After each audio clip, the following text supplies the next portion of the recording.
I think it's time to talk about the content creation elephant in the room, and that is the niche. Whether or not you are just starting out on social media, you have more than likely heard dozens of times, find your niche. Find your niche. Niche down. And when I first started creating content, I really took that to heart. I niched down hard, just like they tell you you're supposed to do. And I'm going to tell you something. It did not work for me at all. So I'm going to say the bold thing, but I do not think in the year of the internet 2023 that niching down is necessarily a good idea. And so today I'm going to tell you why I don't think niching down is a good idea whenever you are talking about content creation, what I'm going to be doing instead, and just in general the path of my content creation from here on out. If you're trying to get a presence on social media, or you're kind of just passing by and you're like, well, what is niching down? What is that all about? It's the concept that you need to create content for a specific area of the internet for a specific purpose. So if you were like how to cook, how to bake, those would be two different niches. If you are a gamer, if you do book talks, if you travel,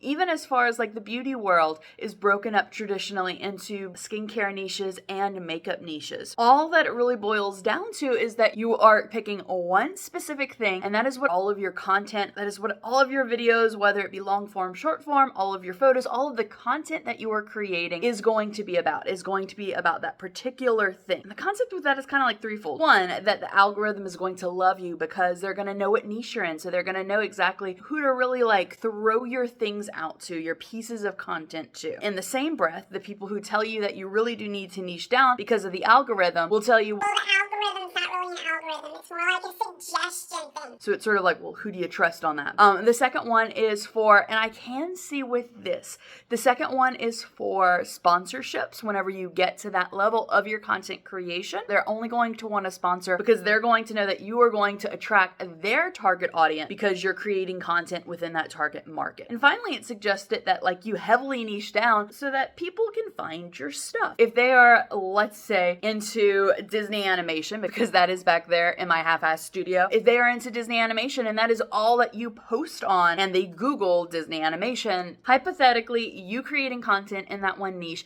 is going to make it easier for viewers to find your things and potentially subscribe to your channels and or posts.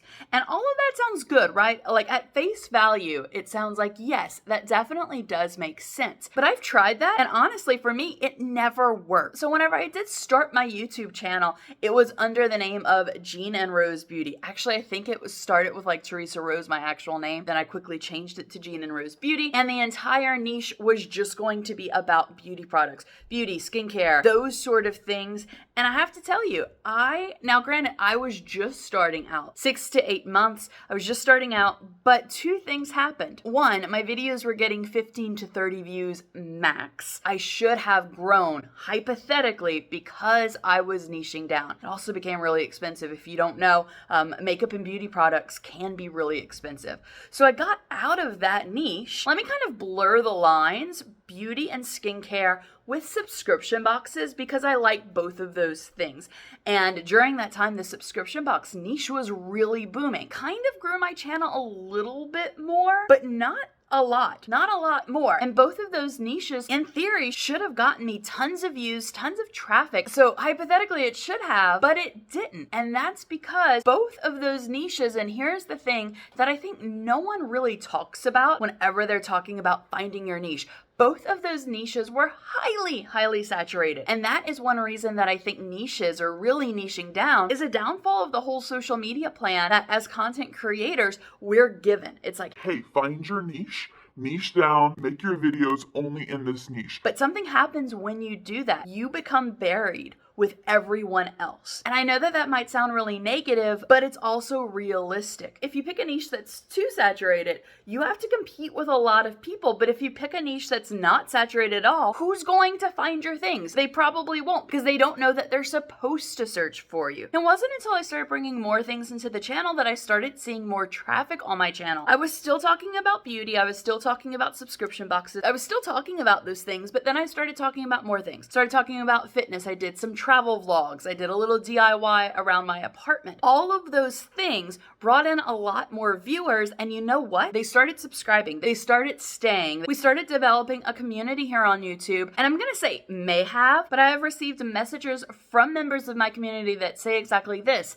These people may have found my channel because of XYZ sort of thing that I was doing, but they stayed for a personality. They didn't stay for a specific niche. And that's sort of an issue that I have with this whole concept of niching down.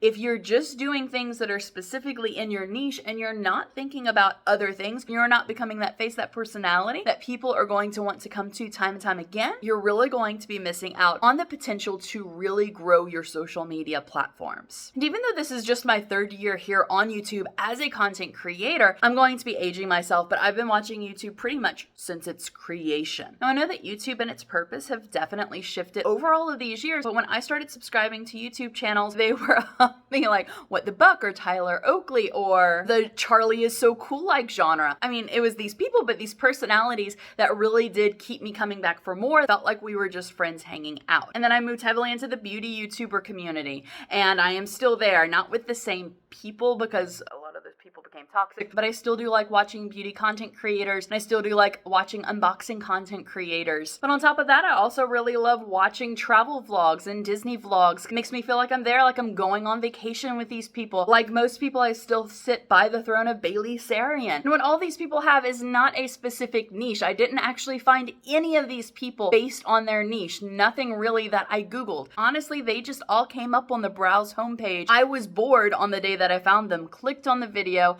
I liked their personalities, and I stayed for that. And in fact, some people who I used to watch who were niched down too much, I stopped watching their content, to be honest, or viewing their content on other forms of social media because it was literally the same thing. It felt like they were doing the same video over and over and over again, and that became boring. And I think that's another downfall of niching down. If you niche down too hard, there's a chance that you may be boring your current audience. And that current audience is going to stop watching, and it's going to be a vicious circle that once they stop watching, YouTube is going to see, oh, they're not watching that creator's things anymore.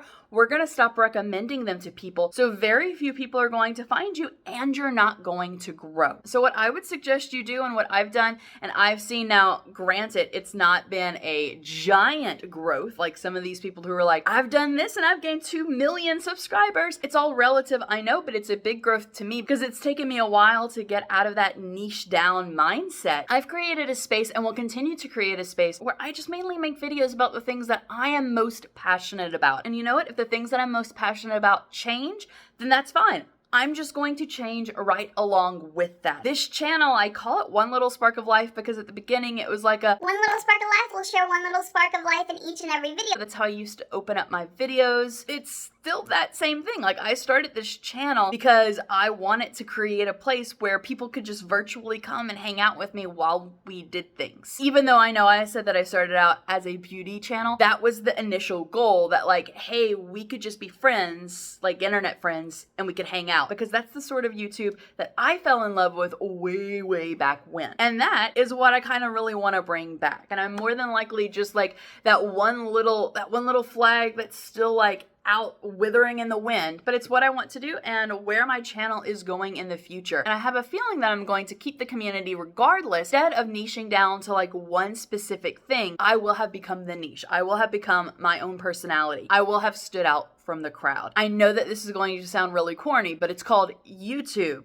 right? Like you, it's not called be like everyone else and hide in someone else's niche too. So it's really important that you start making content that resonates with you, that you really love within your soul, and you feel like you can passionately create this content even if no one is watching it. Because if you create content in that way and form your channel in that way, instead of creating content that you know is in a good niche, you know will be marketable, then I am sure you are going to do great. For example, I know that the gaming industry is really marketable. I could potentially get into that. Like I know, like, yeah, potentially the channel could be really popular, but for how long And why would I want to do that? Because I couldn't give a rat's ass about gaming. Sorry if you can, we all have our things. So yeah, I know that that was probably a random video to pop on a Sunday. I don't know, I woke up today and I felt like in my gut that I needed to speak on this. To speak on why I'm not niching down and why I think that you should not niche down either. Just be authentically you. That is it for today's video. Thank you so much for spending a little bit of your day with me today. I hope you have a wonderful rest of your day, and I'll see you in another video that YouTube should be recommending now.